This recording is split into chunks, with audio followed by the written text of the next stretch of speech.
¿Cuántos quisieran ser como Urías, fieles hasta la muerte? Leales a los principios, leales a la misión, seguidores del Cordero, no seguidores de hombres. Vamos a orar. Padre amado que estás en los cielos, una vez más, Señor, te agradecemos por todas las actividades del día, porque tu Espíritu se ha movido, porque muchos están tomando decisiones en su corazón, porque estamos aprendiendo, porque estamos congregados, juntos, alabando tu nombre. Y ahora, Señor, al final del día, una vez más, suplicamos la presencia y el trabajo maravilloso de tu Espíritu Santo. Tu Espíritu inspiró hoy al escritor bíblico y suplicamos que esta noche ilumine nuestro entendimiento para sacar las lecciones que pueden ser aplicadas a nuestra vida. Muévete soberano esta noche una vez más en el nombre de Jesucristo. Amén. Queridos, el texto para esta noche está en el segundo libro de Samuel. Voy a pedir que coloquen en la tela el texto. ¿O soy yo el que? No. Segundo de Samuel. Ahí está. Segundo de Samuel, capítulo 11. Voy a leer 3 versículos en la noche. Pero el personaje central de esta noche es Urías. Urías era eteo, otros le dicen hitita. Cuando el pueblo de Israel entró a Canaán, a la tierra prometida, la tierra de Canaán estaba habitada por los jebuseos, los amorreos, los cananeos, los heteos. Urías era de la tribu de los heteos. Muchos de los habitantes originales de Canaán, entre ellos Urías, se convirtieron, quiere decir, aceptaron al Dios de Israel y se convirtieron. Entonces, Urías es uno de ellos. Se unió al pueblo de Dios y se unió al ejército de David. Es como si pudiéramos decir así hoy: tú eras de una iglesia y conociste el mensaje bíblico y aceptaste el mensaje y ahora viniste a vivir el conocimiento pleno de la palabra de Dios. Voy a abrir un paréntesis para explicarles lo siguiente. El otro día yo estaba estudiando la Biblia con un joven y a medida que le iba explicando, sus ojos comenzaron a brillar, se comenzó a emocionar. Un joven, ¿cómo le llama catequista, un maestro de Biblia en su iglesia. Se comenzó a emocionar y me dice: pastor, ¿quiere decir que yo toda mi vida estuve equivocado? Toda mi vida estuve equivocado. Y yo le dije: no. Pero usted me está mostrando que la palabra de Dios dice otra cosa. Y yo le dije: no, tú no estabas equivocado, tú estabas creciendo. Y te voy a explicar eso, porque a veces nosotros no hacemos evangelismo. A veces, por más sinceros que seamos, no hacemos evangelismo, hacemos proselitismo. Y hacer proselitismo no es hacer evangelismo. ¿Cuál es la diferencia entre hacer proselitismo y hacer evangelismo? Hacer evangelismo es explicar el evangelio, alcanzar con el evangelio a las personas, mostrarles el evangelio. Eso es hacer evangelismo. Naturalmente que el evangelio no es solo que Jesús te salva. El Evangelio te enseña lo que Jesús hizo por ti y te enseña el camino en que debes andar. Ese camino en que debes andar es la doctrina. Entonces, cuando tú haces evangelismo, tú presentas el Evangelio, pero no es solo el perdón de Dios, sino también las enseñanzas de Dios, donde está todo el cuerpo doctrinal. Pero hacer proselitismo es otra cosa. ¿Qué es? Probarte que tu iglesia es falsa y que mi iglesia es verdadera. Eso es hacer proselitismo. El proselitista no tiene un concepto correcto del Evangelio. Él parece más jugador o fanático de fútbol.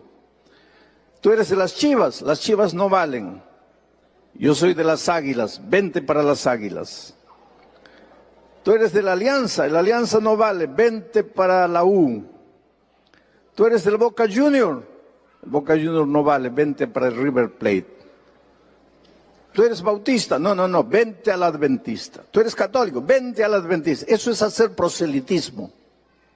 Esa no es la misión que Dios nos dio. La misión que Dios nos dio es evangelizar, es presentar el Evangelio redentor. Solo que al presentar el Evangelio redentor, pues sucede una cosa interesante. Tú vas mostrando también el plan de Dios para tu vida. Yo me podría pasar toda la noche contándoles historias. Háganme recordar del joven este que comenzó a ponerse triste y me dijo estoy equivocado. Bueno, hace muchos años atrás, muchos años atrás, cuando yo era un joven, trabajé en la selva de mi país, en la Amazonía. Y ahí en la ciudad había una casita parroquial al lado de una pequeña iglesia católica. Y al ladito la casa parroquial donde vivía el párroco que cuidaba de la iglesia de ellos. Y mi esposa un día me dice, ese padre vive solito, ¿quién le cocinará? ¿Cómo vivirá solo? Porque la mayoría de los que vivían ahí eran nativos o colonos. Él estaba solito ahí. Entonces mi esposa me dice un día, ¿por qué no le invitas a cenar? Yo voy a preparar una rica cena, tráelo a cenar. Entonces me acerqué y le digo, hola. Él me dice, hola. Me miró medio asustado, así, porque él sabía quién era. Yo. Él sabía que yo era el pastor y yo sabía que él era el párroco. Le digo, mira, yo vine con una invitación de mi esposa. Quisiera cenar esta noche en casa. Él se quedó así medio asustado, ¿no? Que el pastor adventista lo estaba invitando a cenar en su casa. Me dice, sí, voy. Y en la noche llegó. Y llegó trayendo una botella de vino. El vino que él usaba en la comunión, en la misa del domingo, pero él se trajo para la cena. Y bueno, comenzamos a cenar, a conversar antes de comer, pues nosotros hacemos una oración, ¿no? Agradecemos a Dios. Le dije, ¿me permites agradecer a Dios? Sí. Oramos. Y él me dice, ¿no vas a abrir la botella de vino? Digo, sí, yo la voy a abrir. Y le serví. ¿Y para ti? No, es que yo no bebo alcohol. No sabía, discúlpame, porque si hubiera sabido no hubiera traído. No, pero tú bebe, tranquilo, no hay problema, pero yo no bebo. En resumen, nos hicimos amigos. Amigos. Porque no fue la única vez que vino. Vino otra vez. Vino muchas veces. Nos hicimos amigos. A tal punto que yo le dije, mira, a veces yo viajo y me llevo a mi esposa. Si tú quieres, entra a la casa, come lo que hay para comer. A ese punto llegamos. Amigos. Un día, porque después de la comida venía la tertulia. Hablábamos, conversábamos de todo menos de religión. Nos hicimos amigos. Pero un día él me dice, Alejandro, yo te estoy observando a ti y a tu esposa. Ustedes son personas buenas. Tú eres un hombre bueno. Te voy a hacer una pregunta, no sé si te vas a incomodar con la pregunta. Si tú eres un hombre tan bueno, ¿por qué te has desviado de la iglesia? Le digo, mira, yo estaba esperando que tú me hicieras una pregunta parecida hace mucho tiempo. ¿Tú quisieras estudiar la Biblia conmigo? ¿Cuál Biblia? La Biblia. Sí, pero hay muchas Biblias. Le digo, no, hay solo una Biblia. Hay muchas versiones, pero todas las Biblias son la Biblia. Tú traes tu Biblia y yo saco mi Biblia y vamos a comparar, es la misma. Pero ¿quieres estudiar conmigo la Biblia? Ahí comenzaron los estudios bíblicos. Y comenzamos a estudiar. ¿Tú crees que el primer tema que voy a estudiar con él va a ser Apocalipsis 13? No, solo si yo estuviera loco. ¿Para qué voy a entrar peleando? Pues voy a entrar hablando de los temas que él acepta y que yo también acepto. De los temas comunes. Y tenemos muchos temas en común. Y comencé a hablar de Jesucristo. Un hombre sincero, honesto, se emocionaba. Y me dice, pero mira, tú conoces mucho la Biblia. Le digo, pues he estudiado teología.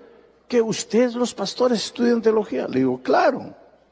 Yo pensé que ustedes eran así de los hermanos, salía uno y ya era pastor. No, nosotros vamos a una universidad, estudiamos teología, hacemos maestría, hacemos doctorado. Y mira, y él me comenzó a contar cómo era la vida de él, cómo había estudiado, sus sueños. Me dijo que se sentía triste, le leí algunos versículos. Fuimos estudiando. Hasta que un día pues llegamos a Apocalipsis 13. Y comencé a mostrarle, mira, esta bestia que está descrita aquí tiene el apoyo del dragón. ¿Quién es el dragón? Lo llevé a la propia Biblia. Lee este texto. ¿Quién es el dragón? La serpiente antigua, que se llama Diablo y Satanás. Entonces, ya no te queda duda que el dragón es el diablo. Sí, correcto. Pero este dragón le da fuerza a la bestia. Ahora vamos a descubrir la bestia. ¿Quién es la bestia? Y comenzamos a leer las características de la bestia. Yo nunca mencioné a ninguna iglesia. Es que algunos hermanos adventistas se ponen nerviosos conmigo porque no ataco a las iglesias, porque no le doy palo a las iglesias.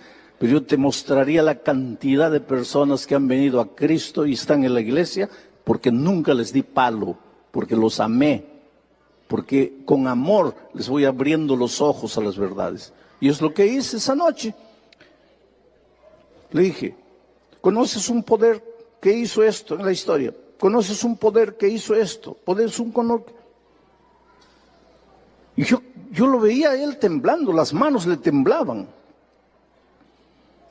Y de repente se agarró la cabeza. Y me dice, Alejandro, no me digas. No puede ser. ¿No puede ser qué? No es verdad. No es verdad que. Yo no te estoy diciendo este o este.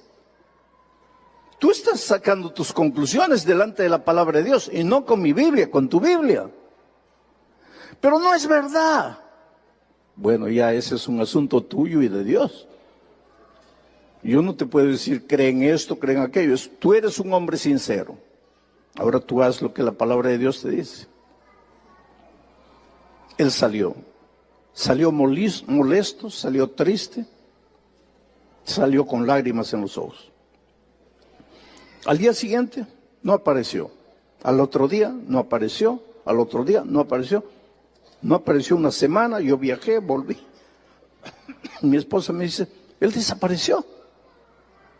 Me fui a la casa parroquial, miré por la ventana, miré por la rendija, la casa estaba vacía, no había nadie. Evidentemente él desapareció completamente.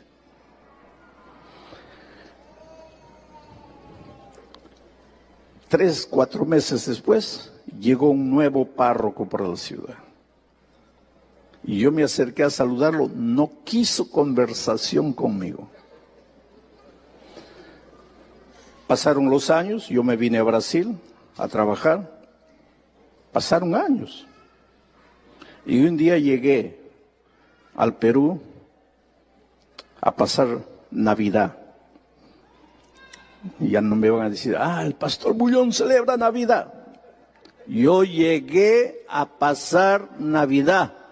La Navidad que el mundo, 25, mejor no voy a decir Navidad. Yo llegué a pasar el 25 de diciembre. Eso sí está bien, ¿no? Porque Navidad es pecado, ¿no? Entonces, 25 de diciembre, llegué. Y estaba caminando por el Jirón de la Unión. ¿Cuántos peruanos hay aquí? Bueno, ¿conocen el Jirón de la Unión? Estaba caminando por ahí. Y de repente veo allá a unos 20 metros al padre. Nunca más lo vi después de aquella noche. Y fui a su encuentro. Él se metió, por eso pregunté si hay peruanos, él se metió a las galerías Bosa, ahí. Y yo fui atrás. Y él se escondió atrás de un kiosco. Yo fui lo vi por todo lado. No lo encontré. Terminó las vacaciones, regresé al Brasil. Unos 4 meses después recibo una carta. Y era carta de él. Él había escrito la carta a la Unión Peruana. Y la Unión Peruana me la remitió. Y en esa carta decía así: Alejandro, no estuviste engañado, era yo, pero me escondí. Desde aquella noche, nunca más tuve paz en mi corazón. Desde aquella noche, lucho de día y de noche con mi conciencia. Pero yo ya he ido demasiado lejos. Para mí ya no hay retorno. Por favor, no me busques más. Yo sé que un día voy a tener que rendir cuentas de todo, pero no quiero pensar en eso. Entonces, yo de vez en cuando me acuerdo, oro por él. Porque espero que un día la palabra sembrada fructifique en el corazón de él. Vuelvo al joven. El joven me dice, estoy equivocado. Le digo, no estás equivocado. Cuando tú vas a la escuela primaria, aprendes a sumar, restar, multiplicar, dividir. Pero ahí la vida no acabó. Vas a la secundaria. ¿Y qué aprendes en la secundaria? Álgebra, trigonometría, física, química. Pero no te quedas ahí, vas a la universidad. ¿Y qué aprendes en la universidad? Física cuántica, trigonometría espacial. Ahora, sería justo que en la universidad, cuando estás estudiando física cuántica, mires a tus años de primaria y digas, cuando estaba en la primaria estaba equivocado. ¿Estabas equivocado? No, estabas aprendiendo. Y eso es lo que le dije a ese joven, tú no estás equivocado, tú sabías lo que sabías. Pero ahora estás delante de una nueva verdad. ¿Qué vas a hacer con esa verdad? El problema de muchos es eso. Me encuentro con la verdad y no sé qué hacer con la verdad.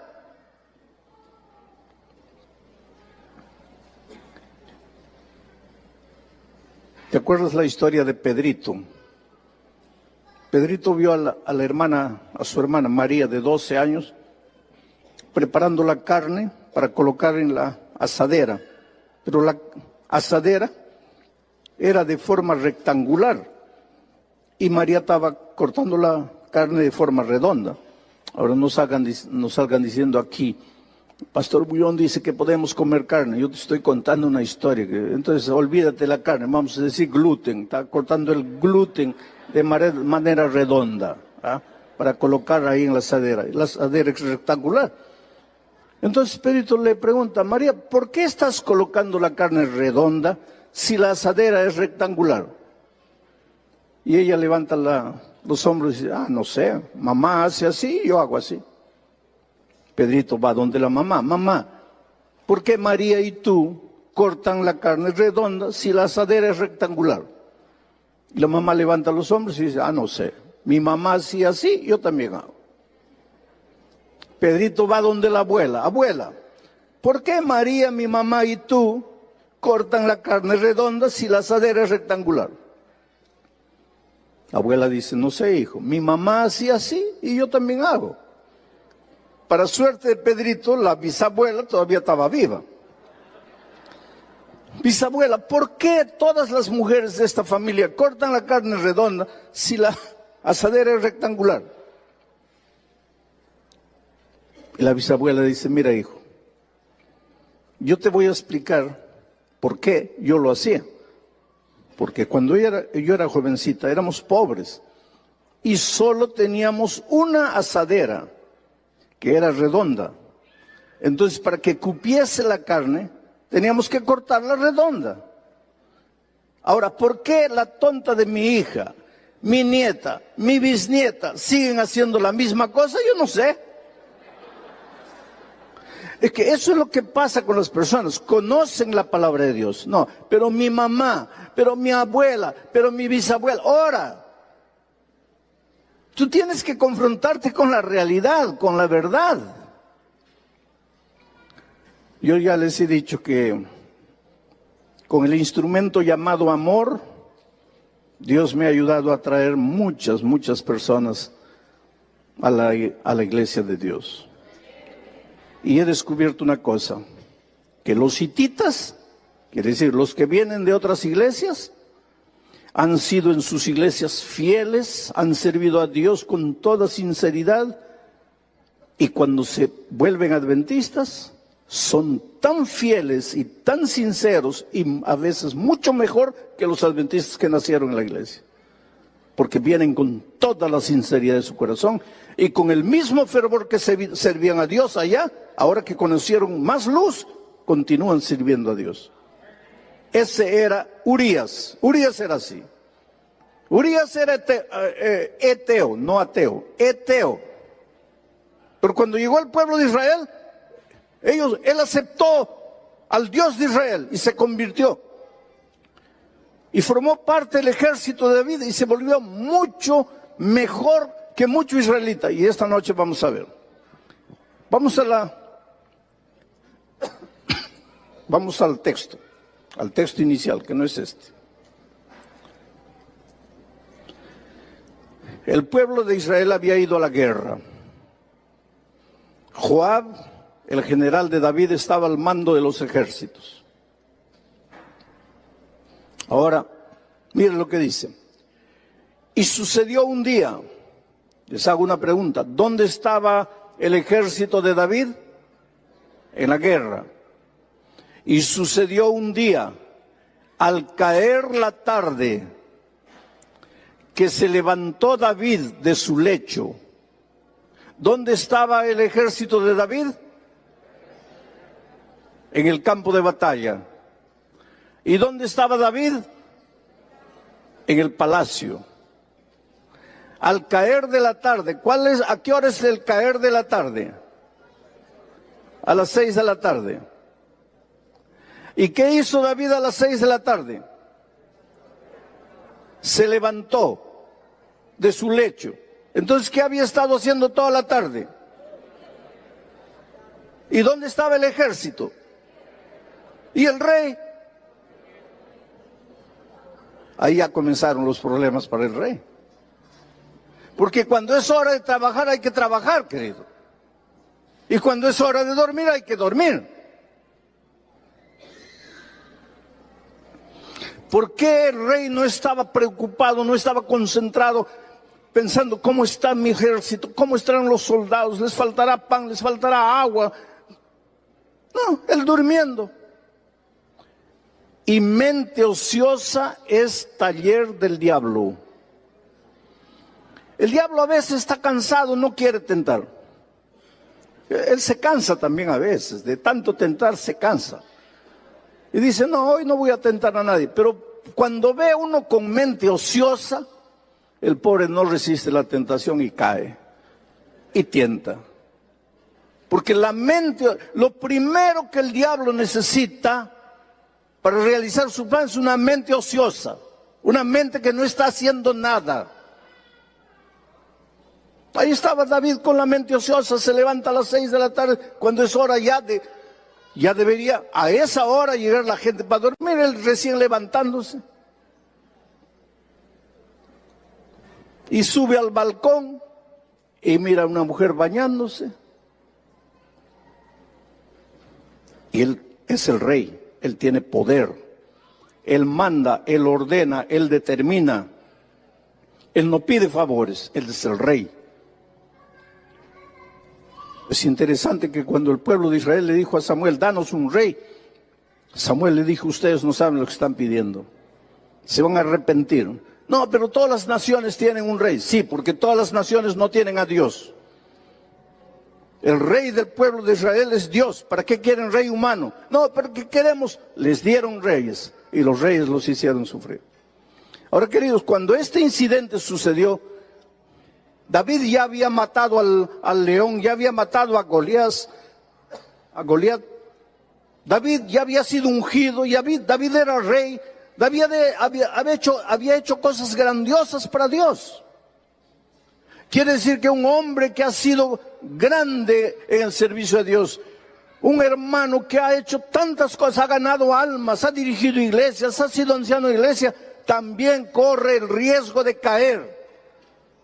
Cuando en un momento tu cabeza está ociosa, sin pensar en cosas buenas, va a pensar cosas malas.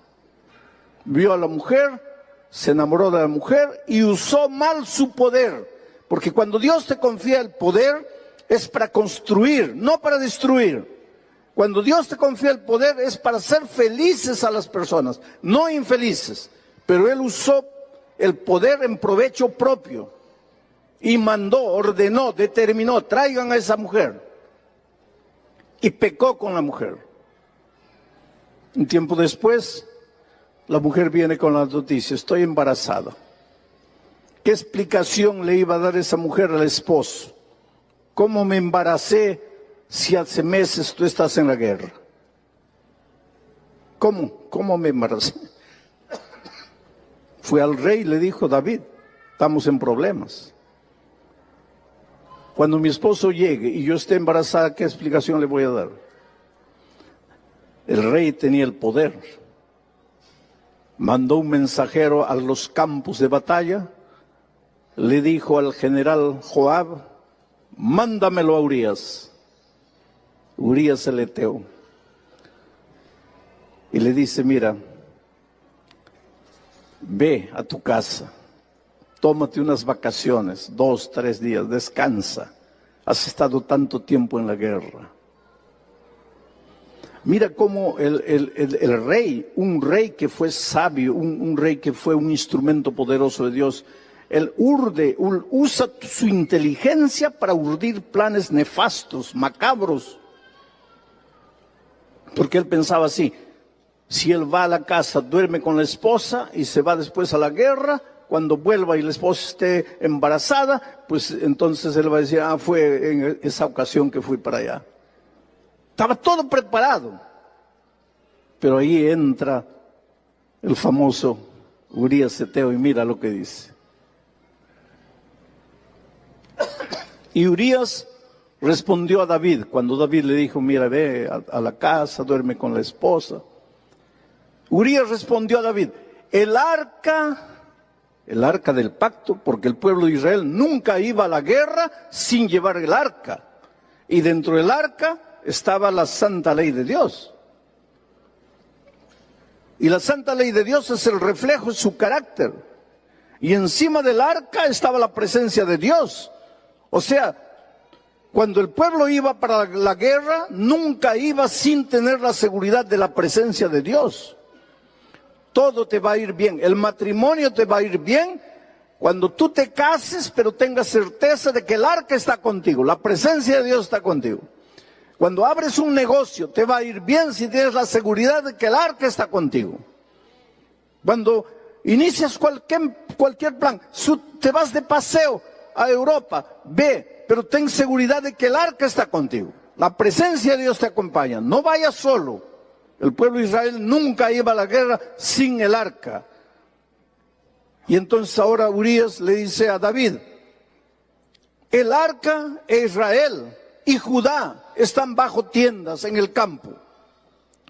Y mi señor Joab, mi general, y los siervos de mi señor en el campo. Y yo he de entrar en mi casa para comer y beber y dormir con mi mujer. Por vida tuya y por vida de tu alma, yo no haré tal cosa. Por eso te digo que a veces gente que ya grande viene de otras iglesias al pueblo de Dios, a veces son mucho más fieles que los que han nacido y crecido en el pueblo de Dios.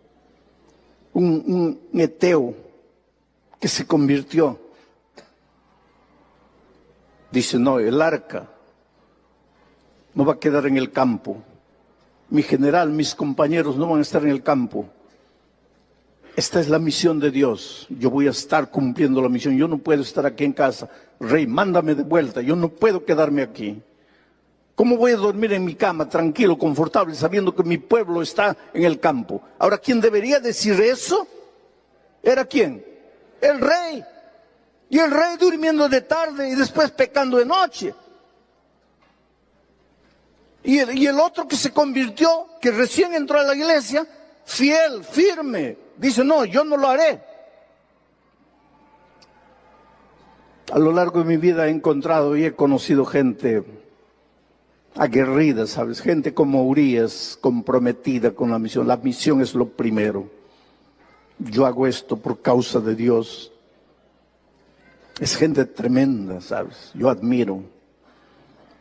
Una vez llegué a un país, no quiero dar los nombres, pero no había qué comer. Me dieron una botella de agua de Coca-Cola de 2 litros.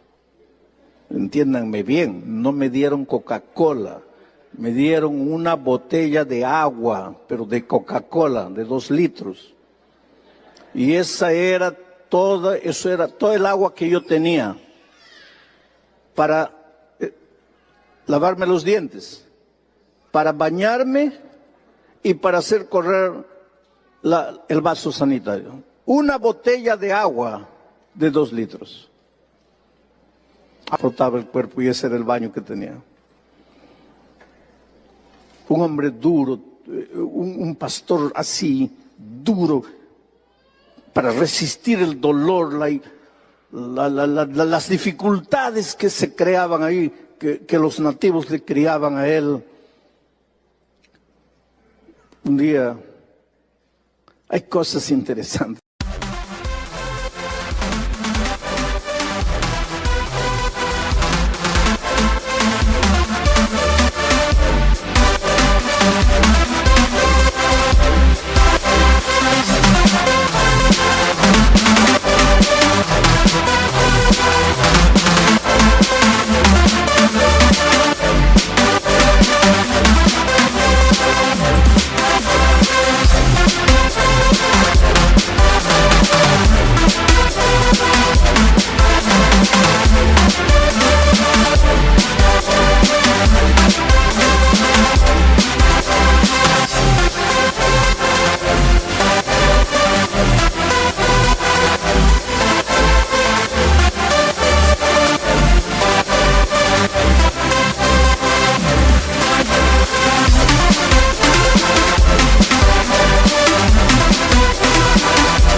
La hora del desayuno,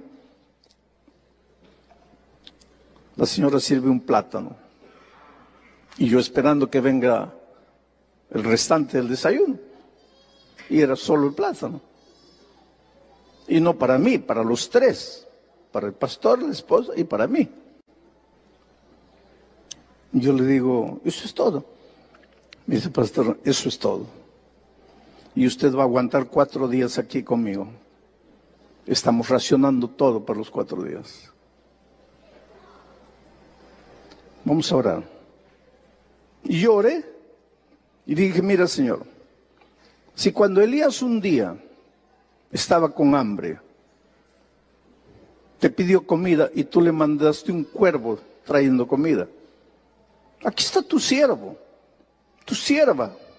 Yo he llegado aquí a predicar el Evangelio. Nos vas a dejar con hambre. Mándanos un cuervo, mándanos a alguien, tráenos comida. Y cuando estamos así, tocan la puerta abajo. El pastor vivía en el segundo piso. Mira por la ventana, así. Y después viene y me dice, oye, hay una hermana, pero quiere hablar contigo. Bajé. La hermana tenía una cesta. Abrió el trapo y sacó de la cesta un tamal de plátano. Me dice, mi esposo fue al interior, trajo un racimo de plátano salvaje. Yo he preparado 10 tamales para vender, pero he decidido traerle este tamal, porque sentí en mi corazón que Dios me dijo, lleva para el pastor visitante. Y yo subí. Y cuando llego arriba, le digo, mira, Dios no nos mandó un cuervo, pero nos mandó una linda hermana trayéndonos un pastel de banana. Él me dice, pastor, no coma. ¿Cómo no coma? Estamos con hambre. No coma. Gracias. Agarra el pastel y agarra un pedazo y le da al perro. Digo, ¿qué estás haciendo? Para nosotros. No, pastor, calma. Deja que el perro coma. Si el perro no muere en 5 minutos, nosotros comemos. Le digo, mira, quien nos trajo el pastel es una hermana. Él me dice, no, pastor, usted no conoce. Usted no sabe dónde está. Tenemos que tener cuidado para todo. Podemos ser envenenados. 5 minutos después el perro no murió. Comimos el pastel, el tamal de plátano. Pasé 4 días lindos. Las 1000 personas todas las noches escuchando la palabra de Dios, en la hora del llamado viniendo adelante, aceptando a Jesucristo. Qué días maravillosos. Pero cuando llegó el momento de volver, él me llevó al aeropuerto, yo lo abracé, digo, mira, yo me voy. Aguanté 4 días, pero me voy. Pero tú estás una semana y un mes y otro mes y otro mes y un año y otro año. ¿Cómo aguantas? Y él me dijo una cosa tremenda, pastor, yo amo a esta gente. Qué vergüenza, hermanos. Ese es pastor. Ese no está preguntando, ¿hay escuela para mi hijo? ¿Hay trabajo para mi esposa? No. Yo amo a esta gente. Ese es pastor. Yo no. ¿Qué sufro yo? Viajo de avión, me dan comida, nunca me falta comida. Ustedes, los hermanos, me aman. No creo que uno de ustedes me va a matar, me va a envenenar. Ama a esa gente. Esos son los Urías modernos. ¿Cómo puedo yo vivir tranquilo cuando mi pueblo está allá, cuando el arca de Dios, cuando hay una misión para cumplir? No puedo. Yo no puedo entrar, acostarme dejando la misión inconclusa. Yo me acuerdo del pastor Davis, que fue el primer misionero a Ecuador. La próxima semana, a partir del miércoles, estaré en Ecuador.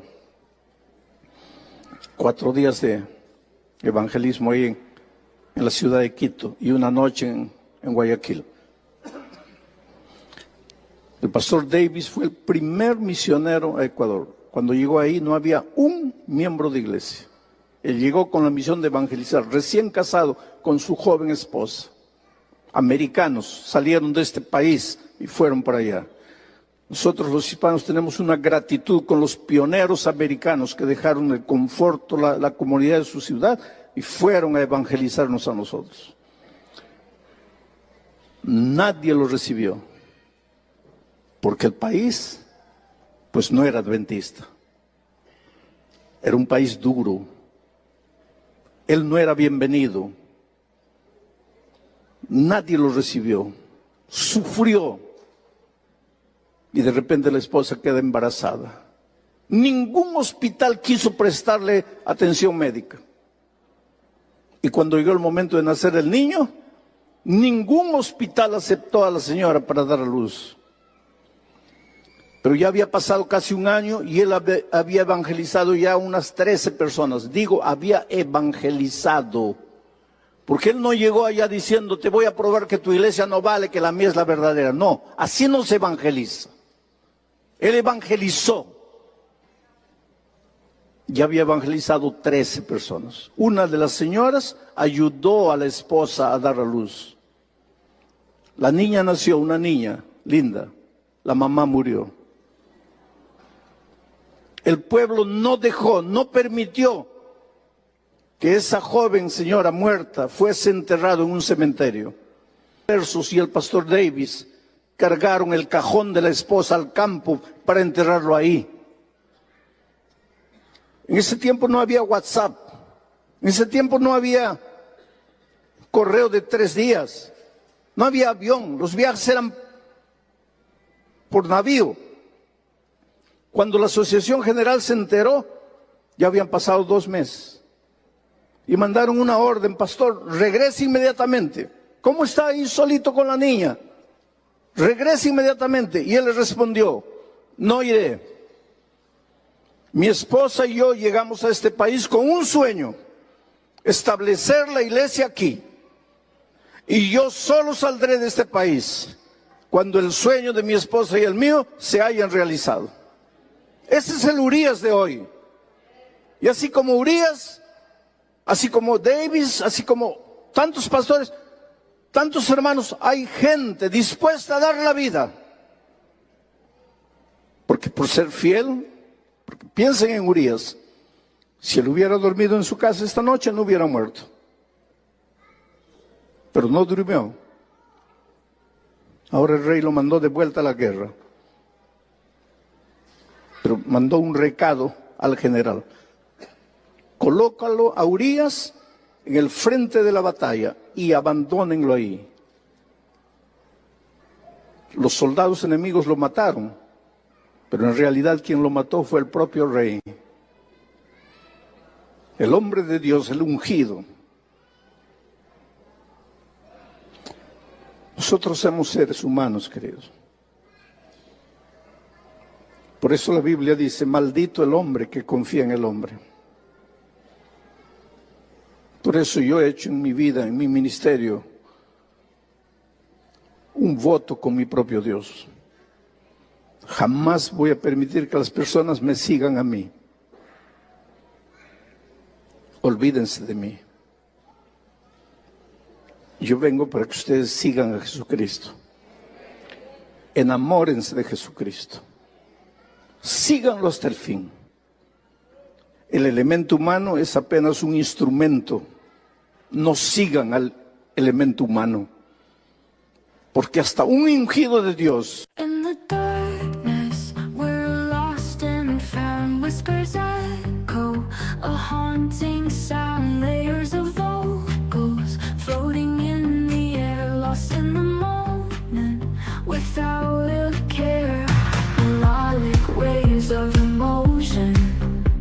Experimental, simply devotion.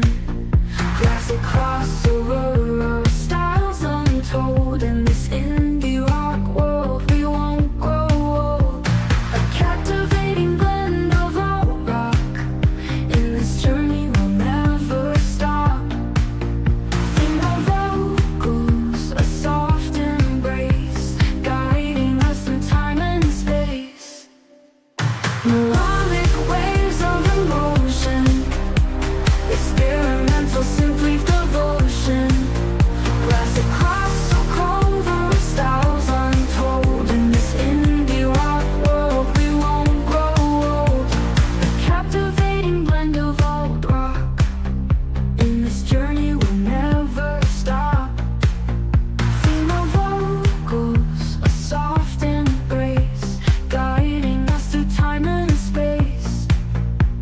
Melodic waves of emotion, experimental synth with devotion.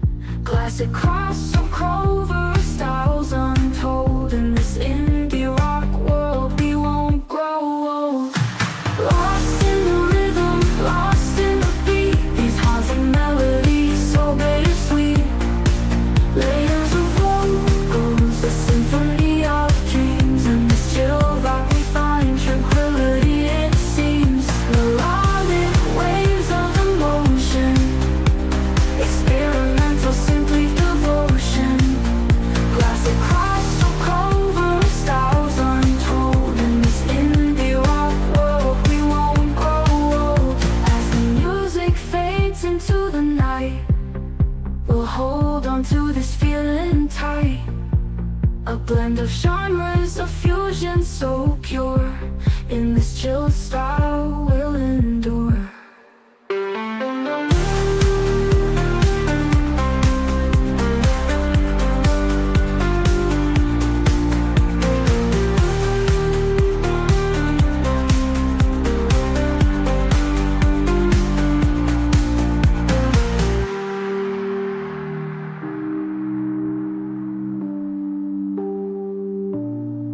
As the music fades into the night, we'll hold on to this feeling tight. A blend of genres, a fusion so pure. In this chill style we'll endure.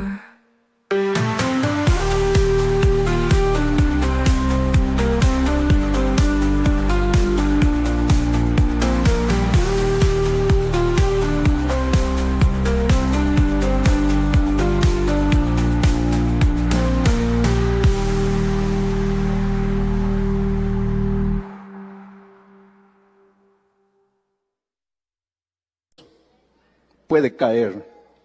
Y ay de ti, si tú seguiste al hombre. En ese día tu fe cae, tu fe se acaba. Pero si tú sigues al Cordero, lo vas a seguir por toda la eternidad. David falló y falló feo, pero mi tema no es David, es Urías. Yo termino diciendo que cuando se escribe la genealogía del Señor Jesucristo, y eso está en Mateo capítulo 1, versículo 6, miren lo que se escribe. Isaí engendró al rey David, y el rey David engendró a Salomón. No dice de su esposa, no dice de Betsabé, dice engendró a Salomón de la que fue mujer de Urías. Urías nunca soñó estar en el árbol genealógico de Jesucristo. Y aunque él no tuvo participación, su nombre está registrado para la eternidad por su fidelidad. ¿Cuál fue la recompensa de su fidelidad en esta tierra? La muerte. Pero no importa lo que los hombres te hagan. Lo que importa es el concepto que Dios tiene de ti. No lo que los hombres piensen de ti, lo que Dios piensa de ti. Y ahí está el nombre de David en el árbol genealógico de Jesús, de Urías. David engendró a Salomón, de la que fue mujer de Urías. Voy a pedir a Zaida que venga para cantar, porque quiero preguntar esta noche: ¿cuántos Urías, cuántos quisieran ser como Urías, fieles hasta la muerte, leales a los principios, leales a la misión, seguidores del Cordero, no seguidores de hombres? ¿Cuántos quisieran decir esta noche: Señor, hazme como Urías? Mientras Zaida canta, levántate ahí en pie para hacer la oración final.